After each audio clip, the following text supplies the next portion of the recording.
What's up, you guys? Teddy Striker here, and this Saturday we have the return of Alexander Volkanovski, who's coming back to try and take his belt back against a dangerous Diego Lopes. And Alexander Volkanovski is the greatest featherweight of all time.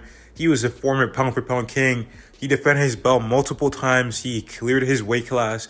He beat all the best guys in his era, and now he's coming back against Diego Lopes. And Alexander Volkanovski is a favorite. He's meant to win. It makes sense. He's got all the accolades, and Diego Lopes is the underdog in this matchup. But in this video, we're going to talk about how I think Diego Lopes can't beat Alexander Volkanovski.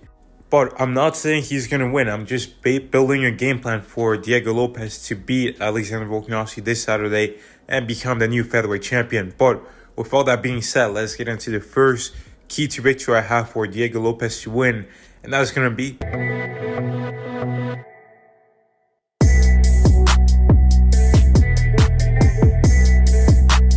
Alexander Volkanovski has one of the best jabs in the UFC.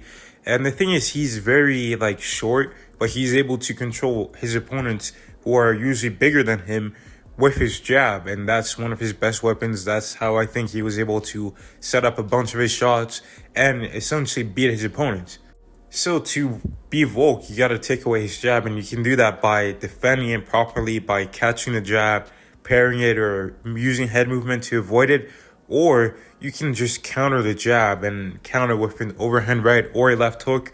In this case, I would say a left hook because Alexander Volkanovski throws his jab a little bit like Devin Haney, where he'll pull his right arm back, and it kind of looks like an archer pulling his bow while holding it with the one hand and then pulling it back to launch the arrow. So what Diego Lopes could do is throw a left hook as soon as Volk throws his jab, and he might eat the jab, but he can clip Volk with a left hook because Volk's right hand won't be protecting his chin, which could cause some serious damage because Volk wouldn't be expecting to get hit while he's throwing his jab. But moving on to the next key to victory I have for Diego Lopes, which is going to be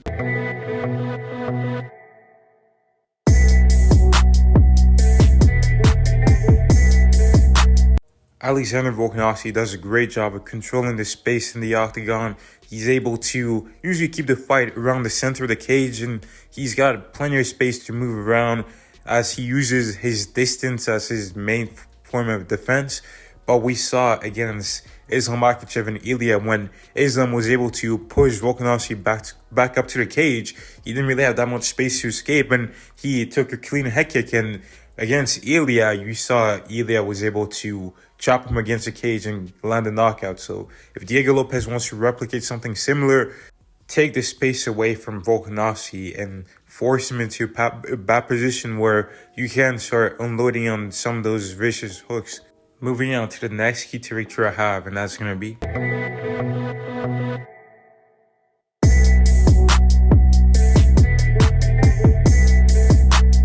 Alexander Volkanovski has some of the best footwork in the UFC, and I expect him to be much faster than Diego Lopes. So one way Diego Lopes can even out the playing field is by utilizing calf kicks to slow down Alexander Volkanovski's movement. And he actually doesn't really defend the kicks that much. He has a bit of a wide stance, and he doesn't really check kicks that much because his opponents don't really go for kicks on him. They usually attack his head only because he's much smaller. But you gotta mix up your attacks as well, even if your opponent is smaller. And calf kicks is a great way to attack anybody. You don't have to, lower your level like a body shot. You can just throw a leg kick like how you usually throw it. Moving on to the next key to victory I have for Diego Lopes, and that's going to be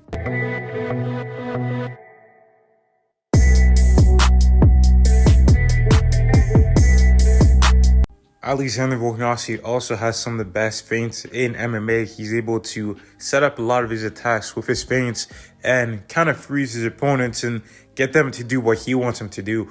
And one way you can shut this down is by staying very defensively responsible when he throws a feint, by not really overreacting or just staying calm and making sure you're not giving him that many big openings.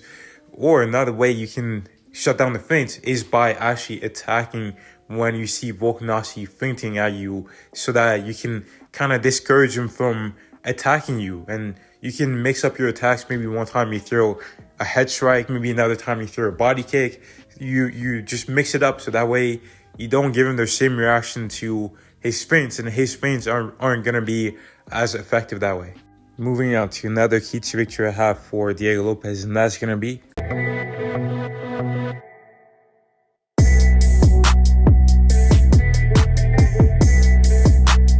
Diego Lopes has got some excellent jiu-jitsu, but he doesn't really try to offensively wrestle that much. But in this fight, I think it would be wise to do so because Volkanovski is a far better striker. And when you add level changes, or even if you go for takedowns and they don't land, you're giving that thought in the back of your opponent's mind that, hold on, is he going to strike or is he going to try to take me down? And that can cause some hesitation in your opponent and leave them open for a brief second. We saw this from Rob, how he was able to hurt Umar Nurmagomedov really bad. That came from the level changes, and Diego Lopes is going to have some success striking with Volkanovski by introducing some level changes. Even if it doesn't land, even if you're not really trying to get the takedown, just give him that threat.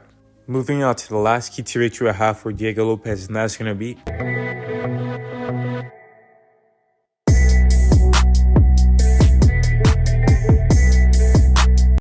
Diego Lopes is a very aggressive fighter, but in this fight against Volk, such a smart fighter, you don't want to just explode on him whenever you get the chance. You want to make sure it's at the right time so that you can secure that finish, kind of like how Ilia Topuria did it by having Volk in the perfect position and then getting him out of there. Because if you just throw wild shots as soon as you come in to an exchange, you're going to fatigue, and this is a 5-round fight, so you don't want to just try to kill him from the start. You want to start picking your shots and finding the right openings so that you can land effective shots that can potentially get a finish.